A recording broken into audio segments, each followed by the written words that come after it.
Nothing earth-shattering, nothing earth-shattering here, but it's just a nice way to kind of give an overview of what we do.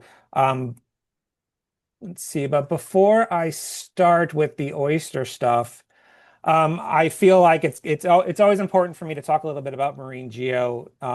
And this is the program that I work for. And so GEO stands for Global Earth Observatories. And so um, the idea is that we're focused on coastal biodiversity and in general foundation species. And so how they're changing with changes in the environment. And so tracking long-term change. Um, the program has been around for, I think we're in our uh, over 10 years now. We've been collecting data in a variety of different habitats in the lagoon and then all around the world. So as I mentioned, we're really focused on coastal biodiversity. That sets us apart from a lot of different observatories where they're mostly interested in physical uh, characteristics of the ocean. We are focused primarily on the flora and the fauna. So our research themes are pretty broad, but in general, we're curious about how marine ecosystems work. And so when you start to work on a global scale, the first thing you realize is that we really don't know how these systems work. We know how they work locally. I know how my backyard works. I know how my neighbors' backyards work, but we don't know how that compares to different places around the world, even along the same coastline. So North Atlantic versus South Atlantic, and so we're learning a lot of those things, and we're trying to make sense of that all. So we're interested in how these are changing, and so we're going through rapid environmental change, as we all know, and so we want to know how those are changing and how to keep them functioning. And so we think a lot about ecosystem functions, ecosystem processes. Um, the habitats we work in are generally going to be coastal, so we work on emergent vegetation, so mangroves, salt marshes, those types of things. We work in submerged vegetation, so we do a lot of seagrass work around the world. We also work on hard bottoms, and so we study corals, the fishes around those corals, rocky intertidal, those types of things. And then we do spend a lot of time with artificial structures, which is actually my expertise. And so I spend a lot of time thinking about everything that humans put into the water, seawalls, marinas, docks, all of the animals living on those and how they're affecting the ecosystem. So that's what I spend a lot of time thinking about.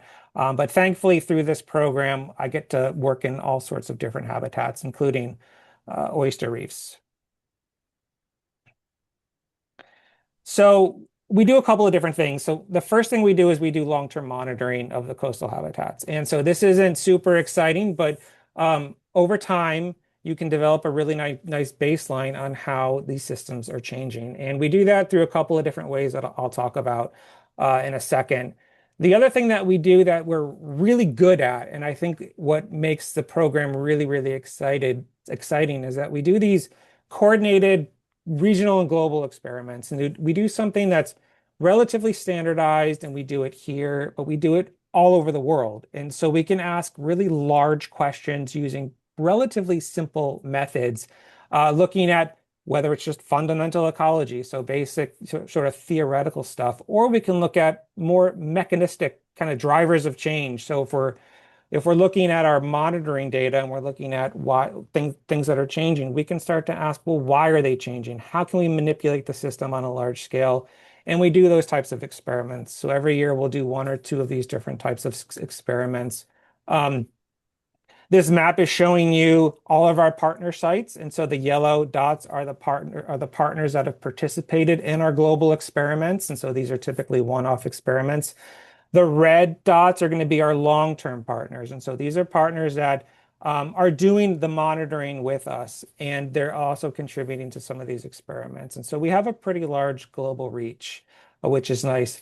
The last thing we do when we're talking about standardized data is that we have to deal with that data in some way. And so we've gotten pretty good at how we store data, how we do our QA/QC, how we synthesize that data to tell our narrative, and then how we take that data and we turn it into actionable science. And so how can we make a difference with all of this data coming in? And that has been a struggle to figure out how to do all of that in a really standardized way. But we've gotten really good at it over the years, and it's one of our superpowers. So in terms of standardized monitoring, one of the things that I spent several years doing is writing these different protocols. And so we want to do everything the same way wherever you are in the world. So if you're looking at oyster reefs here, how do you do that uh, in New England? How do you do that on the Pacific coast where they have a completely different type of species, or in Europe, or in Hong Kong, or in Australia? So we have to write our protocols so that they make sense both locally, but they can also be applied on a global scale because that's what our mandate is. That's what we're really interested in is these big changes. And so we have to figure out how we can do both. And so we have protocols for seagrasses, coral reefs, the fouling communities, which are the groups of animals that live on artificial structures that I focus on, oyster reefs. We have kelp protocols, we have fish protocols, soft sediment protocols, lots of different protocols for studying basically any habitat that's in the ocean. Um, so the way that we've structured these is that we follow this GOOSE system, which is the Global Ocean Observing System. It's a group run by the UN, and they have these guidelines on how you study the coastal systems or even the ocean in general. And they've come up with these EOVs. And so these EOVs are essential ocean variables, variables that you want to measure if you're doing a long-term monitoring that tell you something about change, important variables. But when you really think about it, these are things that a normal ecologist will go out and sample anyway. So composition, abundance, density, demographics. So if we think about seagrasses, we want to know the length, the width, those types of things, different characteristics. Spatial extent is a big one. So we do that with all of our different habitats. So the area coverage and how that's changing. And then something simple like biomass, which is a really simplistic metric, but it can tell you a lot about the system and how the system is changing. And so we try to incorporate all of these into our monitoring protocols so that we can look at cross-program synergy, so cross-habitat synergy. So if oyster reefs are changing, does that our seagrass is changing too? So we have that kind of data measured in very similar ways, so we can ask those types of questions.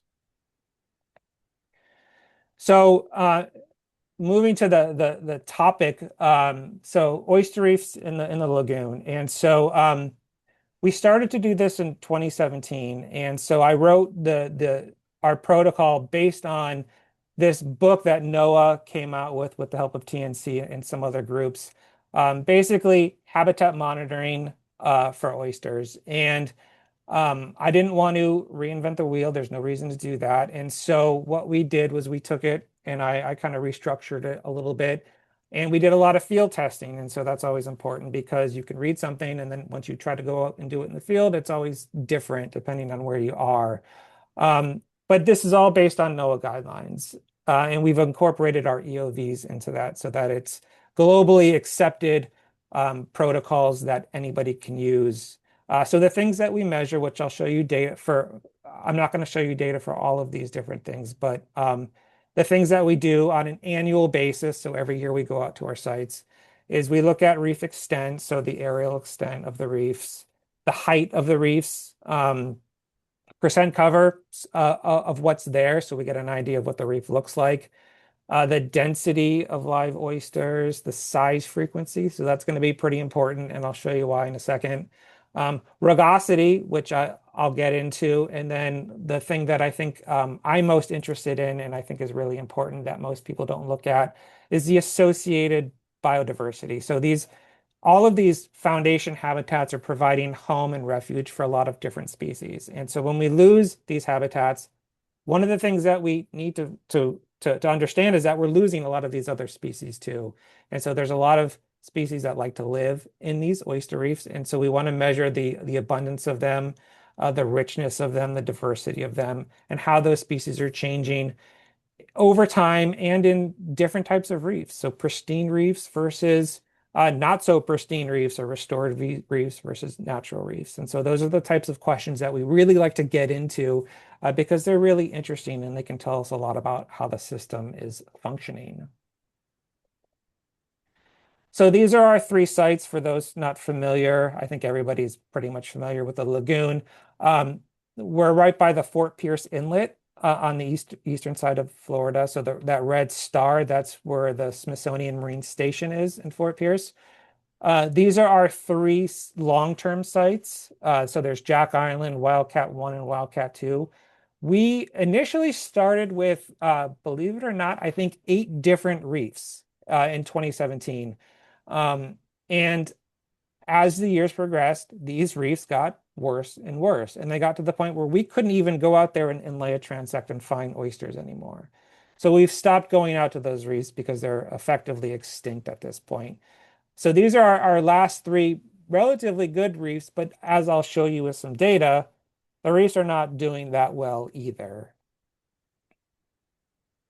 Um, so when we go to a reef, the first thing we do is we lay out transects. And so this is relatively common. And so depending on what your reef looks like, we can have 3 transects on a single reef. If you have patch reefs, you can add different transects to them, but we all try to keep them about 30 meters long. And so when we lay out our transect, we really want to have a decent looking reef. We don't want these small, tiny reefs, even though sometimes that's all you can really find. But the bigger the reef, the better. And depending on the size, we can manipulate our transect tape to fit those reefs. And so this is the first thing that we do when we go out to a reef.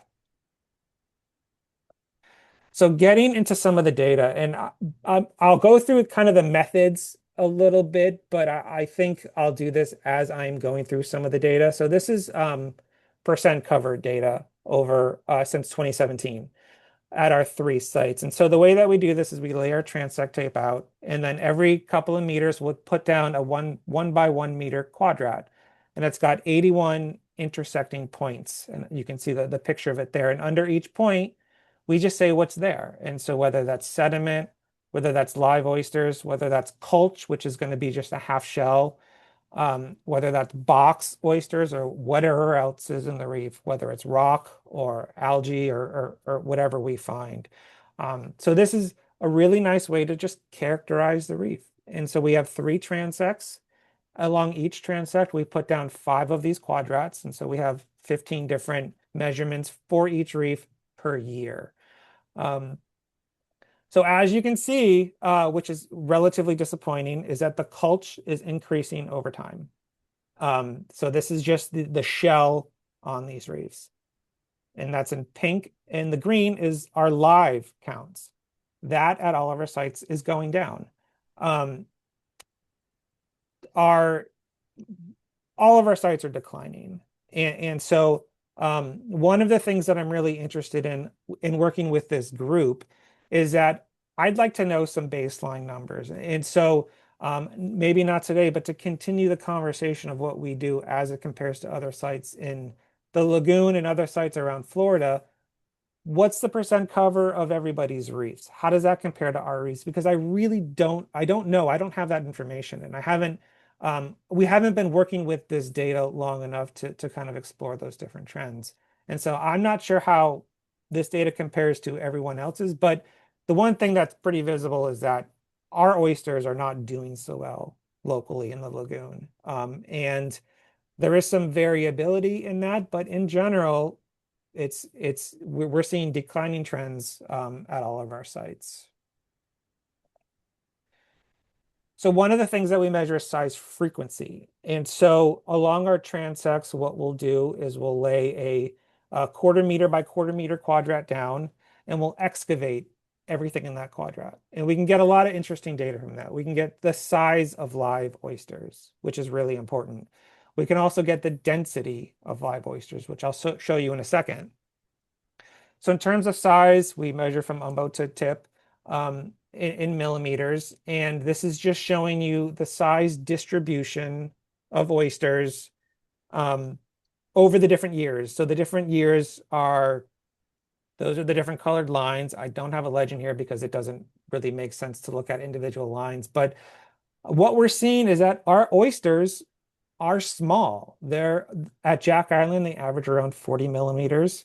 At the 2 Wildcat sites, they average around 45 to 50 millimeters. And this is really important. And one of the things that I'm really curious about is why this is. Why are they staying so small? The harvestable size of an oyster in Florida is 76 millimeters. It is almost impossible to go out to these reefs and find an oyster that is 76 millimeters long. And so I'm very much curious on why they're staying small. We have some ideas why that is. Some of us, after chatting, having long conversations about this, is that, well, the waters are warmer. So what does that mean? That means that the oysters are putting a lot of their energy into reproduction and not into growth. So these oysters are staying small, but they're reproducing all year round instead of those two seasonal peaks that we're used to. I think in Florida, we're used to seeing them in early summer and maybe in fall when those temperatures hit the perfect mark. Instead, from some other studies that we do, we're seeing recruitment kind of year round. And so I'm curious whether this is just a change in the temperatures of the water. They're staying small, more energy is going into reproduction and not into growth. Um, but that remains to be seen, and I'm not quite sure how we can effectively test that and get a definitive answer. But I think the take home is that our oysters are small. And they're staying small. And at some of the sites, they're smaller than others, which I think is a really interesting trend, um, and something that we definitely need to do a little bit further work with. So as I had mentioned, we also count the density of oysters. And so within that quarter meter by quarter meter quadrat, we count all of the live oysters that are bigger than, I think they're bigger than 10 or 15 millimeters. Once they get past that, then we know that the survival is going to be much better. If they're smaller than that, we typically don't count them because the chances of the survival is relatively slim, and we don't want that to inflate our numbers. Um, but what we're seeing, at least at two of our sites, at Jack Island and at Wildcat 2, we see declining trends in oyster density. We do see an increasing trend in the middle graph at Wildcat 1, um, but it's just we're still just seeing declines in overall oyster percent cover over time. And so again, this data is not it's it doesn't make me happy to see this kind of stuff because we're taking multiple metrics of these reefs and we're just seeing declines everywhere. Now there is some variability in this, but overall the trends are significant and the trends are declining besides this one site. Um, but again, this tells you a lot about how your reefs are behaving. And through these different metrics, we're just seeing declines. So one of the things that we're really interested in is we're interested in rugosity. And rugosity is basically a measure of complexity. And within the marine environment, within any system, we know that complexity is really, really important for a variety of reasons. Think about a coral reef. That's probably the best example. Coral reefs are very complex habitats, and that complexity drives diversity. There's been hundreds, if not thousands, of studies that have looked at different habitats, their complexity, and how that relates, how you model that with biodiversity. And we know that the more complex a habitat is, the more biodiversity it will hold. Well, what's nice about rugosity is that it's really easy to measure. So we use a chain and tape method, and it tells us a lot of different things. It tells us first, are our reefs becoming more flat? And if they're becoming more flat, that means that there's not a lot of live oysters left. Imagine a healthy reef versus something like a sand flat. Like that's kind of what we're getting at here.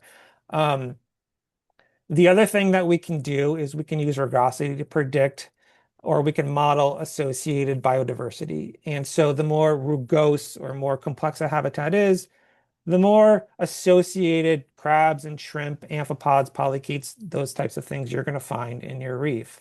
I'm not going to present any of the modeling data, but some of our data suggests that this is a pretty good metric to look at the health of a reef. And I do have colleagues in the Gulf who will just go out and measure rugosity. And that's the only kind of data that they're going to take because that can predict the health of the reef. So they just go out with this chain and tape method and they take 15 or 20 measurements of a reef, and that tells them a lot about how the reef is behaving. And so the way that we do this is we just have a meter long chain and we overlay it over the oysters. And there's a figure showing how this is done. Um, And the plots, so this is the inverse of rugosity. So we take a 1 meter chain, and when we overlay it, it becomes smaller. And so what I've done here is this is just one minus that number, because the way that at least I think is the bigger the number, the better the metric. And so as this rugosity measurement gets higher, that means the complexity of the reef is larger. And so that's one way to think about this. Now, what we're seeing here is that in all three cases, like all of the previous graphs, we're seeing rugosity get smaller. So the reefs are essentially getting flatter. And so that will tell you that, well, there's not a lot of live oysters left. It's becoming flatter. It's just really layers of shell, of culch shell. And so one of the things that we can do from a statistical point of view, from a quantitative point of view, is we can start to model this with different characteristics of the reef, and we can show quite nicely that rugosity is a really nice predictor of the health of the reef. And so it's something simple that you can go out and do and measure, and it can be really, really informative. And so we like these types of data. We like to go out and collect something simple that tells you a lot about what's going on. One of the things that we want to do that we haven't really done yet is do kind of drone work on these reefs. And with a drone, you can easily fly it over and you can get complexity, rugosity measurements, but you can also get spatial extent. You can a lot of different things with drones. We haven't got there yet, but that's next on the list of the things that we want to do. One of the things we can also do is we can measure all those little fringe reefs that we have around the area, to look at some other different sites where we might want to be interested in how these reefs are changing. But for now, this just chain and tape method is really, really useful. It's well published in the literature so that we know it works, and you can get a lot from it. And so we like to use it. So the thing that I'm really interested in is biodiversity, and so how these habitats are providing home to different species. One of the things that we've developed are what I call bio boxes. And they're basically, it's a box that you put out into the reef, and you excavate a small portion of the reef, and then you fill it with shell, and you leave it out there for 2 months, and you go back and you take that box and you put it into a tray, and you just pull out all of the associated fauna. And so it's a really nice way, very easy way to look at how these reefs are providing refuge and habitat for different species. And so here, just our three main players that everybody should be familiar with if they work with these species in the reefs: the Eurypanopeus, Panopeus, and then the Petrolithes porcelain crab. So these are just some plots of the different species over time. Not a lot of trends going on here, so the data is kind of messy, but we can see when there's good years versus when there's bad years, and we're always curious. For instance, in 2023, why did Petrolithes do so well? And so these are data that we can go back and look at. I think we're going to need a lot more years of data to start to look at these, but it just shows you, I mean, overall, it looks like there's some declining trends in there. And so that makes sense when you think about comparing pristine reefs versus reefs that are starting to be degraded. And so that's an interesting scientific question that we can pull out of some of this modeling data. We can model that and get some interesting answers. And so how do these reefs perform if they start to become degraded over time? Are they still providing the same sort of resources? Presumably not. These crabs are, I wouldn't say they're obligate with live oysters, but they like to be where the live oysters are. And so if we're just finding shell, these crabs, the numbers of them should sort of peter out. And so I don't think anything significant here, anything earth-shattering, but again, it's a really nice way to look at how these crabs are functioning within the oyster reef community. So as I had mentioned, we are really interested in scaling up. And so how do the lagoon reefs compare to different reefs around the world? When we're thinking about Crossostria, of course, we're thinking about the East Coast and the Gulf. And so one of the things that we did in last summer is that we took our protocol, just our standardized methods, and we found a bunch of partner sites who wanted to do this as well. And we did it at all of those sites.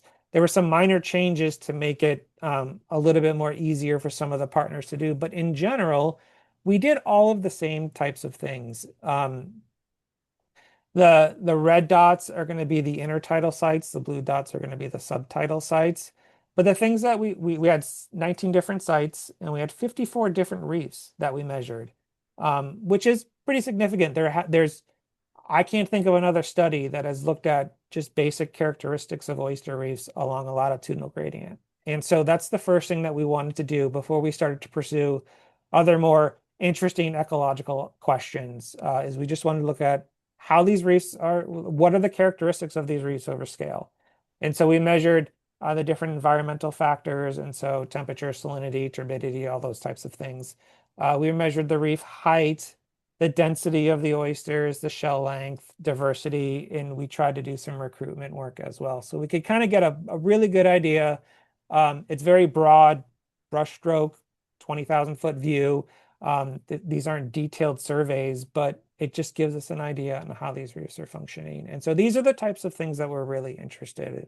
How do our reefs compare to other reefs locally, regionally, or across latitude? So I'll show you a little bit of the data that's been worked up so far. There's still a lot to go through, but this could be interesting to some people because it's intertidal versus subtidal reefs. We don't know a lot of those differences, and so this starts to get at that, but also we're looking at latitude. And so the first graph is just oyster density. So how many live oysters are you getting? And this is scaled up per meter. And so we're seeing differences within intertidal and subtidal reefs. So in the intertidal, the densities are much higher. And remember, this is done across latitude. So this isn't just the IRL or the Gulf. This is modeled at all of our sites. And so this was significant. And so that's an interesting result that really hasn't been looked at before. And so why that is, these are types of questions we can start to focus on. Another interesting question that was easy to model is just the shell height. And so how long are these shells and how does that compare in the intertidal versus the subtidal and across latitude? So on that x-axis, it's 0 to 40. So as you move, so 0, of course, is the equator. And as you move up, you're going to the northern latitudes. And so we can model that, and we can model that how that compares across subtidal versus intertidal sites. And so the couple of cool things that we found so far is that the oyster length, I'm going to use length even though it's written here as height, stays relatively stable in the subtidal zone, and it's quite large. And so even the first graph is showing you that the density may be smaller, but the oysters in the subtidal area are actually larger. So that's a really interesting result. In the intertidal, they're smaller in length, but as you go from warmer waters to colder waters, those oysters get bigger. And so that's another interesting result that we did not expect, but it's something that we can pull out with some of this basic monitoring data. And so it looks like as you're getting close to 40, 45 degrees north, the oysters are becoming the same size between the subtidal and the intertidal. And so that's a really interesting result. So why are they smaller in warmer waters where you would expect them to be larger? Because there's more, the waters are warmer, they can metabolize a lot faster. There's presumably a lot of food down here, so productivity is higher, but it's an interesting result that we did not expect. And then some basic results with the associated species. And so initially we looked at faunal richness. So richness is just the number of different species you have in your bio box. And so that decreases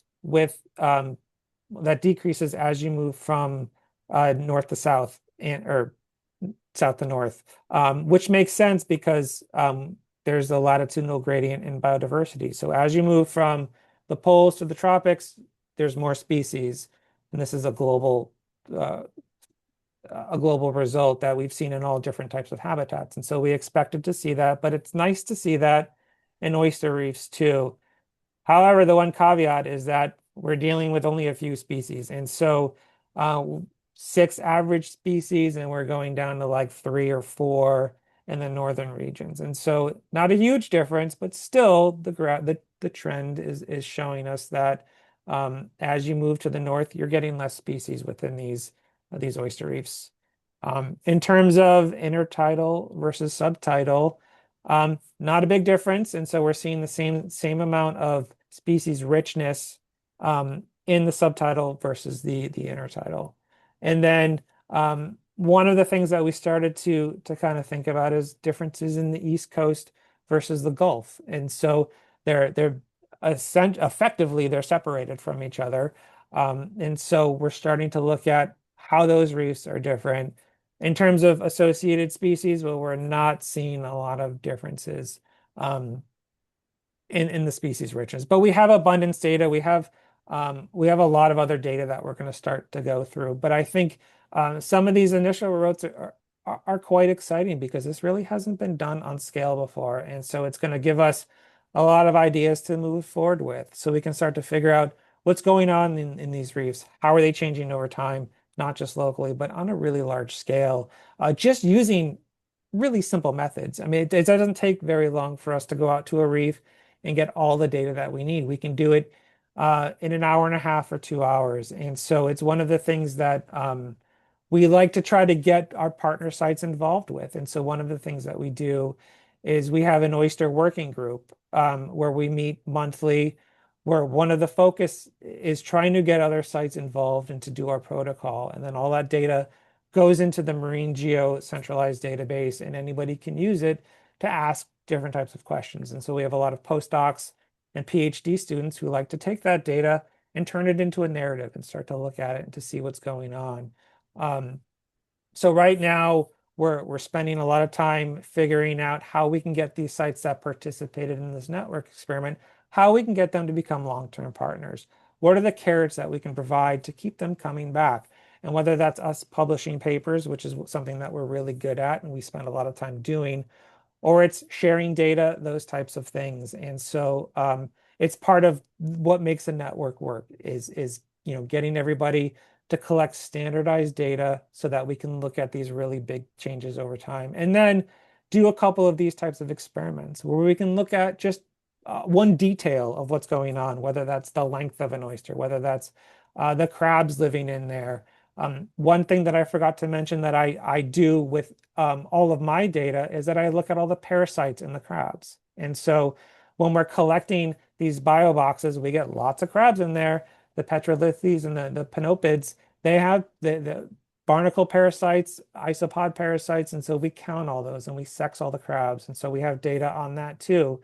So we can look at how parasite loading is changing in the different types of reefs, whether it's pristine, restored, natural, degraded, and how that changes across latitude. And so just collecting a lot of really simple data on these reefs can tell you a lot about what's going on, but it's got to be done over time and at a lot of different scale on a large scale.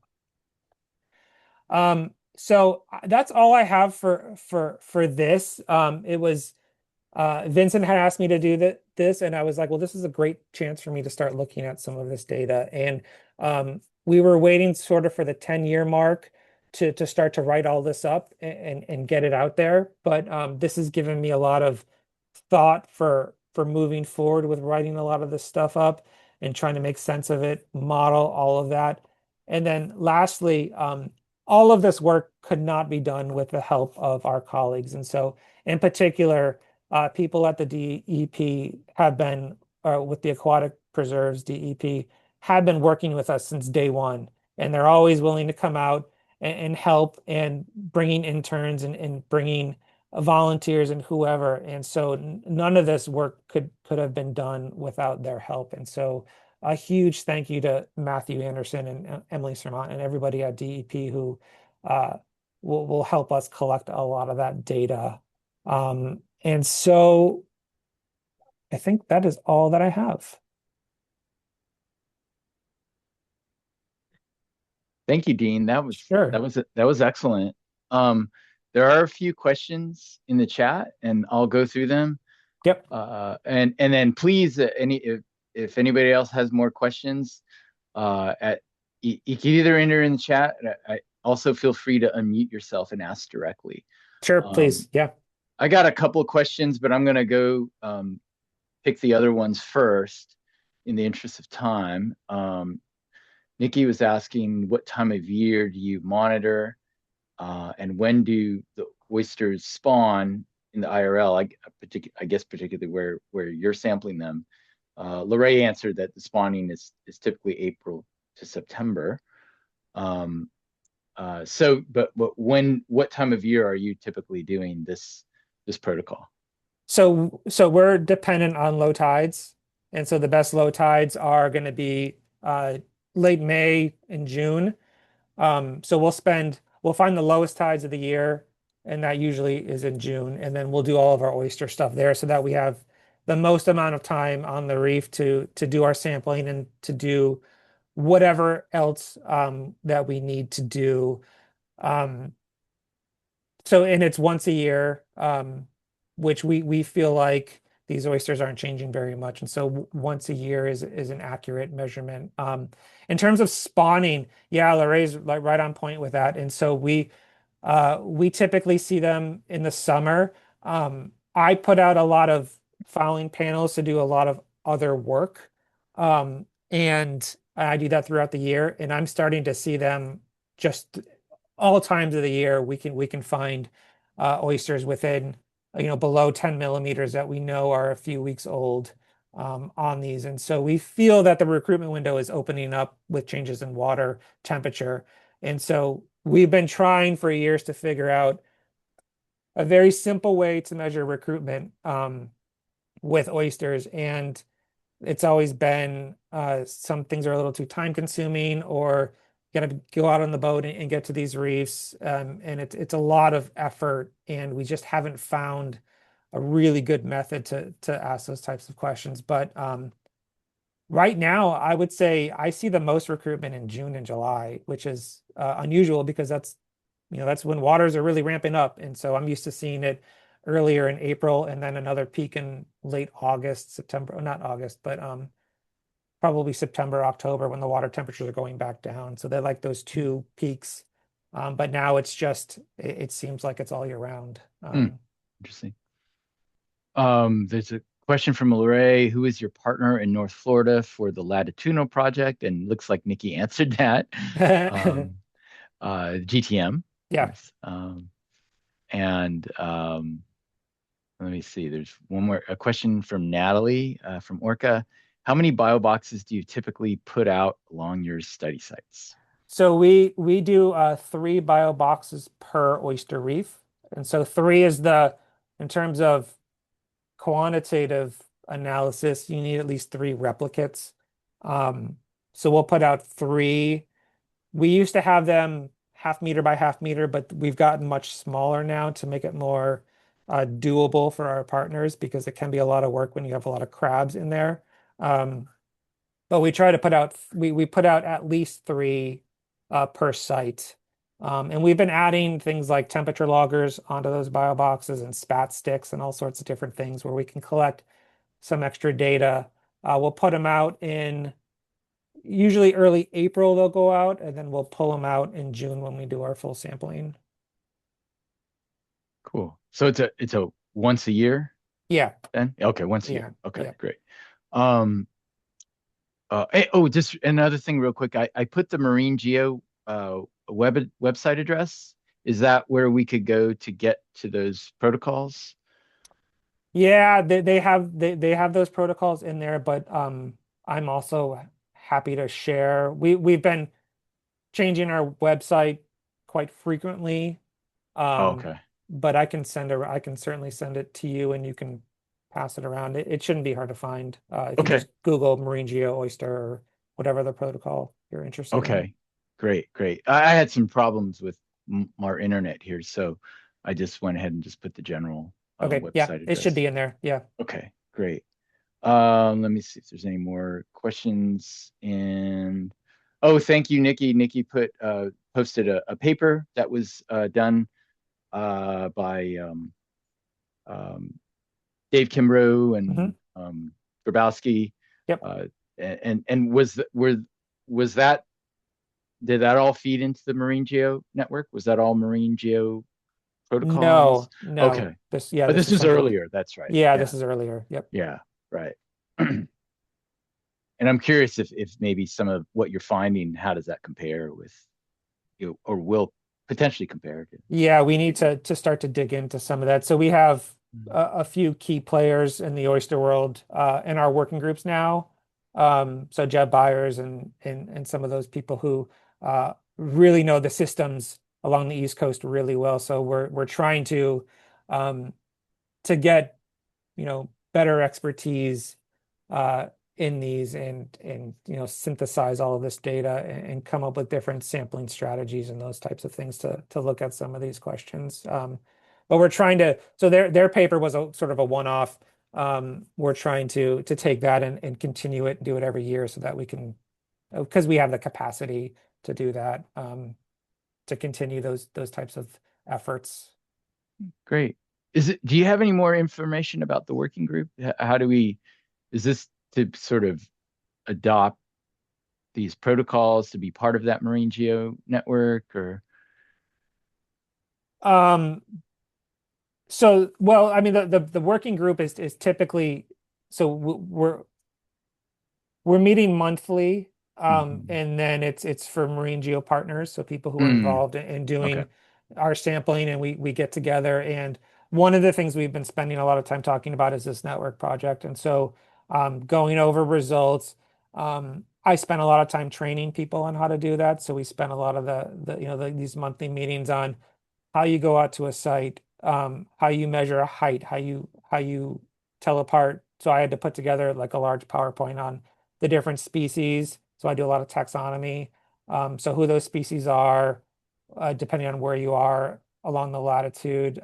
So it's been a lot of training, and now we're starting to go through some of the data. We have a postdoc who's leading this project, so she's been working furiously with trying to get some of this out and making sure that we get some of this information to our partners so that they know that we're continuing to work on it, write it up, and those types of things. And now we're trying to figure out, um, we spend a lot of our time in meetings now trying to figure out how to get more partners involved with the program and collecting data. So one of the things that we do that I spend a lot of time doing is training. So I go to these different sites, help people get set up. We give them the supplies, and then we go out and we train them on how to do this. And then they become partners, and then they can be, part of these network experiments where we're doing these types of things, and we do all the data handling, all of the analyses, all the writing, all of that. And so we basically just ask partners to just go collect a little bit of data for us using our protocols, and then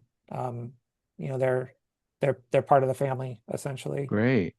So so people can get involved as a partner to Absolutely. Yeah, assist? absolutely. Yeah, yeah. It, So interesting. One of the things that I did over the summer is we have this program. We call it the 3M program, but we're rebranding. Um, but what we did was I flew in I think 12 different professors from different universities around the Americas, so North, Central, and South America, and I train them on how to do our protocols with the idea that they take this training and they bring it into their classrooms. And so it's basically like a reverse REU with people who've done an REU before. That's a research experience for undergraduates.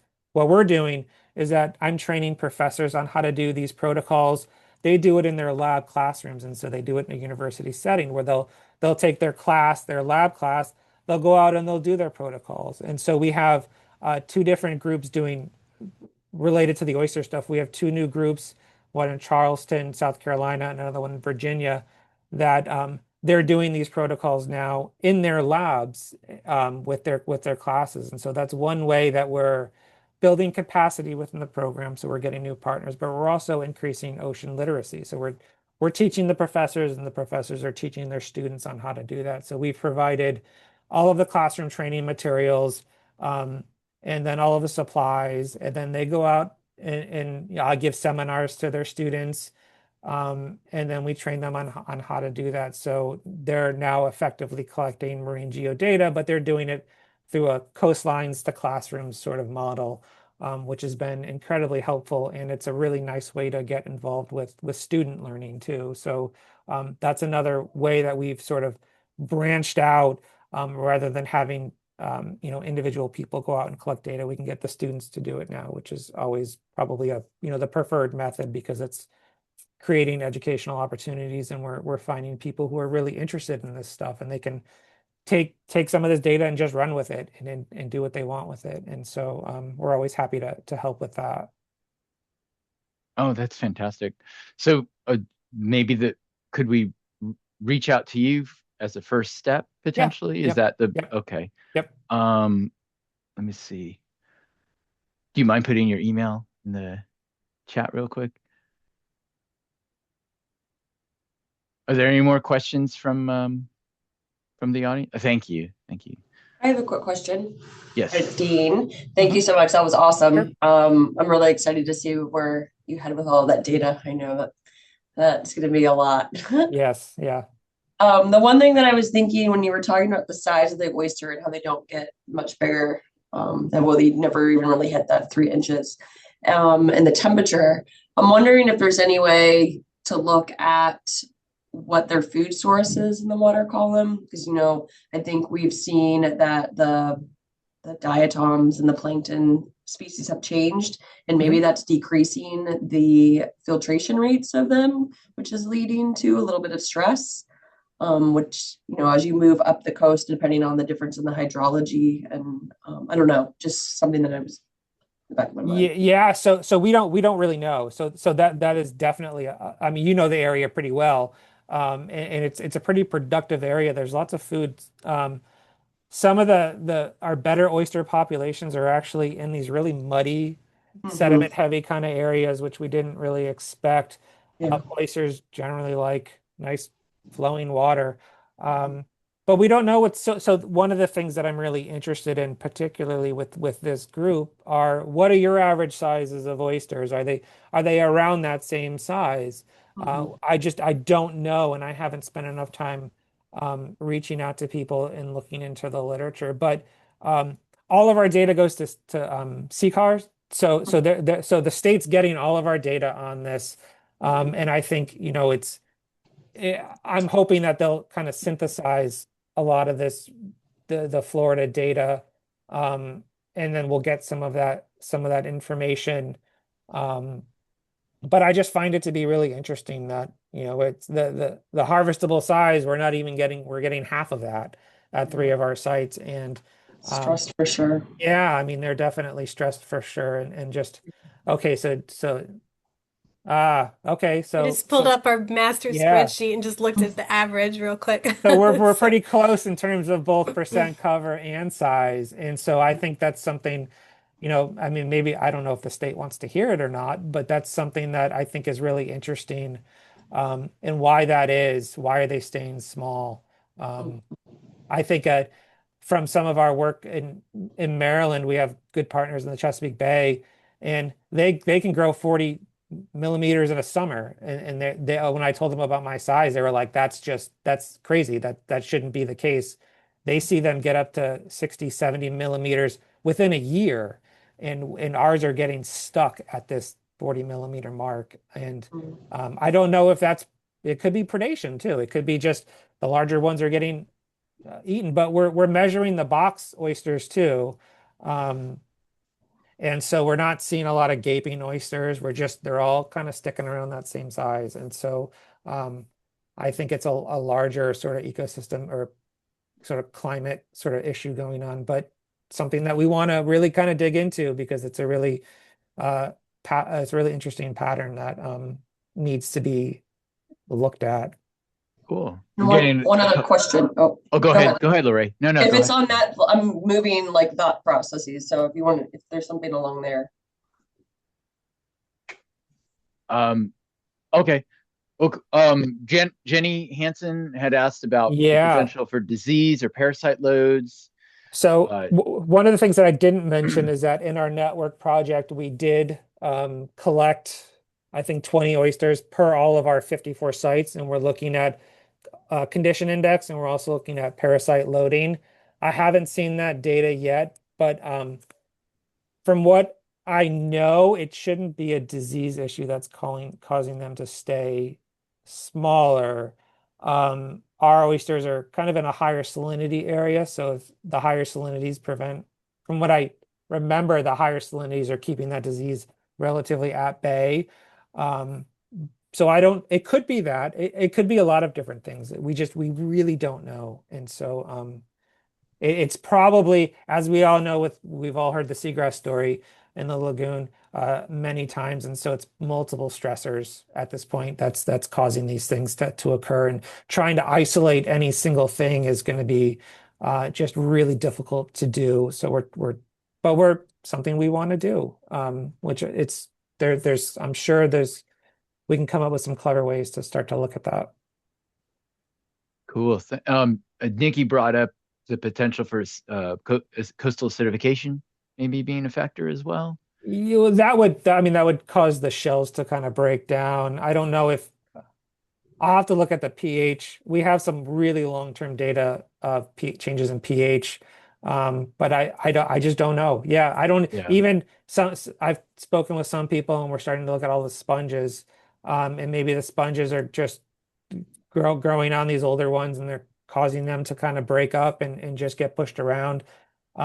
Another idea that it could be boat wake. And so we have a lot of boat wake around our areas. And so that I think it only takes a few centimeters of a boat wake to really cause damage to a reef. So maybe that's causing these reefs just to not persist over time and keeping those oysters small. So again, it's like all of these different stressors are really having an effect. And I'd have to think that within the next 10 years, I mean, our oyster reefs here aren't going to be around. So we're starting to think of different restoration techniques that are question driven, scientifically proven. We're not going to throw bags of shell out there because that never works. But we want to look at how we can do this and measure success over time. And so we have a couple of proposals we're working on right now where we can start to do some of more of that work.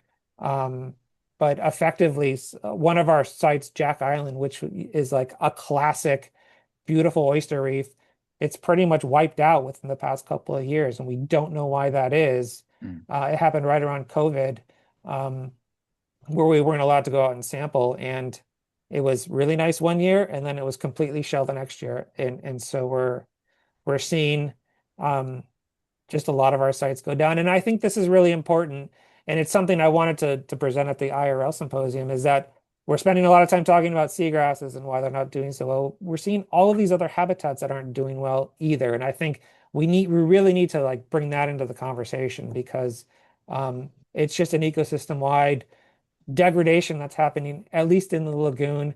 And so knowing a little bit more about, well, oyster reefs aren't doing well either, I think is really something that people need to hear. And we're starting to see that after, X amount of years of data collection. Cool.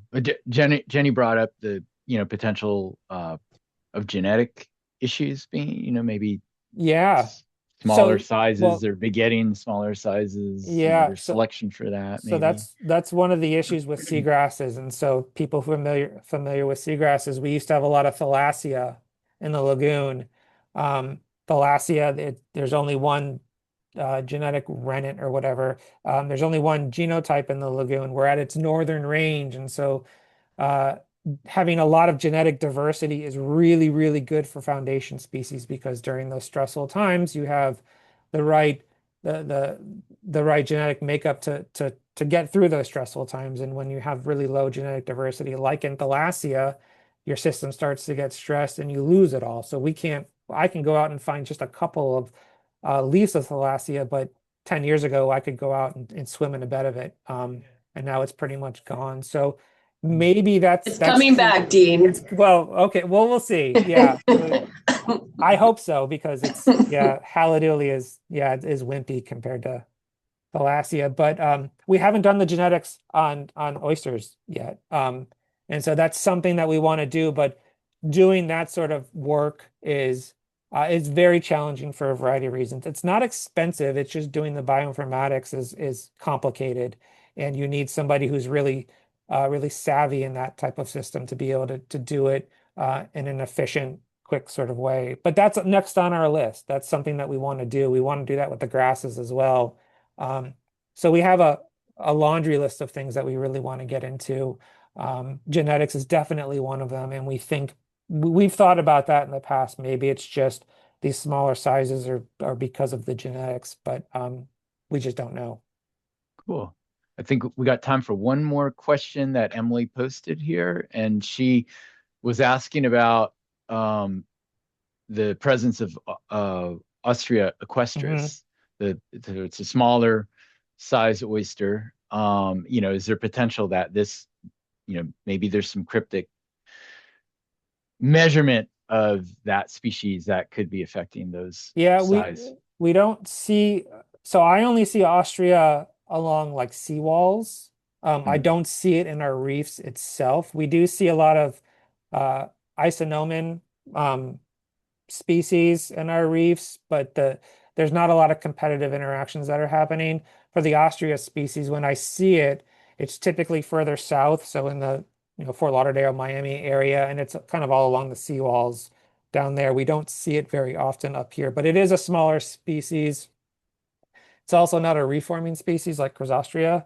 But I don't know if there's competitive impacts that are occurring, but sort of along those same lines, one of the things that we really want to do that we've been talking about for years is to look at all the oysters on these mangroves, because people who work on the IRL, there's a lot of oysters on these mangroves. So we're not recruitment limited, which is the question people always ask. Well, you must not have a lot of recruitment. Well, we have a ton of recruitment.